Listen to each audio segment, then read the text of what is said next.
Обвинителството побара 4 ефективни и 6 кукни притвори, како и 8 мерки на предпазливост за 19 ново осомничени во истрагата за трагичниот пожар во кочанската дискотека Пулс. Според информации на Канал 5, побаран е притвор за екс-директорот на Дирекцијата за заштита и спасување Шабан Салиу, а за поранешниот министар за економија Валјон Сарачини домашен. Јавниот обвинител Љупчо Коцевски не прецизираше кој од осомничените каква мерка добил. Потврди дека станува збор за двајца екс и еден актуелен директор на ДЗС, тројца екс-министри за економија, а меѓу новоосомничените се и градежни и пазарни инспектори, државни секретари и повеќе службеници. Со ова, осомничени се сите екс-министри за економија од 2012 година, со исклучок на актуелниот Бесар Дурмиши, а Коцевски образложи зошто. Актуелниот министер за економија не е опфатен со истрагата, бидејќи нема ниту еден доказ дека собственикот на клубот иницирал постапка за нова лиценца во 2025 година. Осомничени се и сите директори на ДЗС од 2012 година, бидејќи како што вели Коцевски, истрагата досега покажала дека и сегашната и претходните раководни структури целосно ги запоставиле своите надлежности. Вели тие не вршеле контроли, надзори и проверка на ризик, не само во Пулс, туку во дискотеките низ целата држава. Низа пропусти биле утврдени и во работата на локалната самоуправа. Во однос на раководството на државниот пазарен инспекторат, Коцевски информираше дека проверките за двајцата осомничени екс-директори продолжуваат, а за актуелниот не постоел законски основ за негово гонење.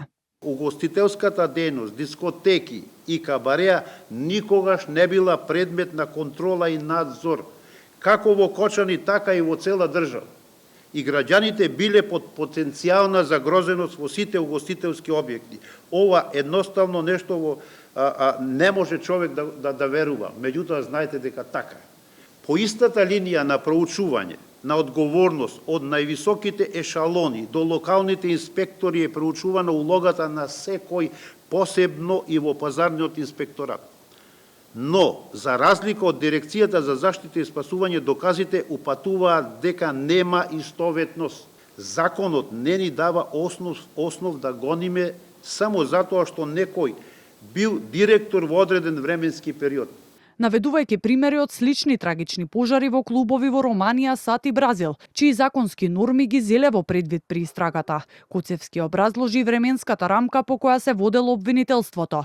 Тој објаснува дека освен оние кои имале директна вина, се сумничат и оние лица чија серија на пропусти од отварањето на дискотеката па се до пожарот довеле до тоа дискотеката да работи и да се случи катастрофата. Министерот за внатрешни работи Панче Тошковски вели дека секој кој се огрешил ќе одговара и порача дека истрагата не треба да биде место за политички препукувања. Сите три случаи масовни трагедии се поврзани со пожари како резултат на употреба на пиротехника. Во сите случаи пожарот бил директен причинител на смртните последици, но судовите ја признале долгорочната серија на пропусти како фактори што го направиле пожарот толку разорен, што во случајов се совпаѓа и со нашиот. Сакам да упатрам една јасна порака до македонските граѓани, а тоа е дека времето кога кабелот и пајакот беа криви заврши, не смееме да дозволиме оваа истрага да биде под влијание на политички препукувања и на политички недобронамерници, кои што, сакајки на гневот на македонските граѓани да заработат одреден политички поен, мислат или ценат дека можат да не втурнат во насока која што не би била посакувана од аспект на спроведување на една законита, темелна и професионална истрага од страна на органите на прогон. За пожарот во Кочани во моментов се осомничени 45 физички и 3 правни лица. Коцевски информираше дека досега се собрани илјадници материјални докази, а истрагата е се уште во тек. Нагласи дека таа треба да заврши за 2 месеци.